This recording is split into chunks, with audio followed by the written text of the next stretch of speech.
Hey guys and gals, I'm on my way to the gym, so I thought I would get another one of these little recordings knocked out. I wanted to talk to you about Mintzberg. You're in the beginning stages of just reading chapter 1. I thought I'd insert this video early on in chapter 1 for you and talk about the Mintzberg study. Henry Mintzberg, I guess in the 50s or 60s, I guess in late 50s, did a study which for a long time was the largest managerial study ever conducted.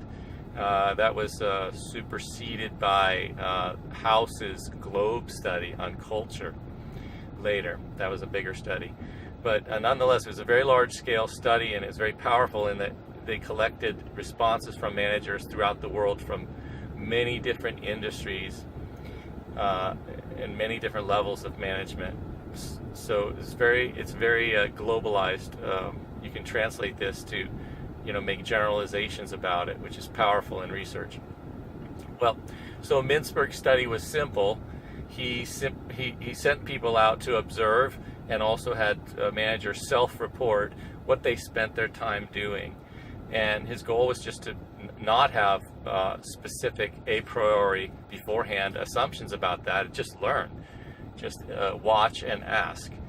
And what he found was a little surprising. If I ask you, how long do you think an executive or a manager spends on a particular task? You might think, well, they're going to interview and they're going to be in a meeting for an hour, and then they're going to, be in the executive board, or, they're going to be working with the financial counsel on some different issues, strategic planning, whatever, maybe go out and do a site visit to a facility that they're in charge of or something. And those are all activities that would typically be, an hour, 2 hours or something like that. The average for a manager across their whole day, many managers in different industries at different levels, was actually only 7 minutes in his study. And that's pretty enlightening. If you consider that's the average, that means that managers are getting interrupted frequently. And not only interrupted, but just the nature of work is that it's fragmented. That I don't know so many tasks that you can get done in 7 minutes, or less, if that's the average. So that really means that a manager is on the move all the time, and their brain really needs to be able to adapt to switching from one task to another.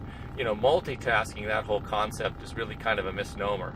The brain really doesn't have the ability, it seems like it does, but it doesn't really have the ability to do 2 things at the same time, 2 mental activities at the same time. What it does, it looks like it's doing that. What it does is it quickly switches from one to another. And I think that skill to switch from one task to another is a necessary skill for a manager. And also, not only that, but how many times do you switch from one activity to another and you forget entirely where you are and you have to back up? You lose ground because you didn't have a continuous or contiguous block of time to do your work. So those are really important skills. Also, Mintzberg's study found that managers reported that they took work home regularly. They worked on their projects on their commute home, if they took a train or whatever, and they brought it home. And they set aside some quiet time to actually work on their projects, or they got up early in the morning when it was quiet. And the thing is, when you're going home or when you're home at night or in the morning, that's your family time and your private time. So consider that being a manager, as romantic as it is, and as much as we seek it, the responsibilities and the rewards for it, it also comes at quite a cost. I have a friend who's just in the last couple years taken on a position of managerial authority, and he's been a friend since I came to UCF. And when I go to schedule time to meet with him, it's always kind of hit or miss. I really need to go to his secretary to just block the time, or he ends up with too much to do and I can't have a prolonged conversation with him. And I was contemplating some changes in my own career life, and was talking to him about this, because the changes would involve, I would suspect, having to go to meetings that I didn't really want to be in. You know, like your boss doesn't want to go to the meeting, so they send you, and you don't have a lot of choice. And I was just sort of reminiscing about that, and I said, I don't know whether it's worth it. It'd be more money, I just don't know whether I'd want to do that. And he said, yeah, I'm already really experiencing it. I feel like my time is not my own.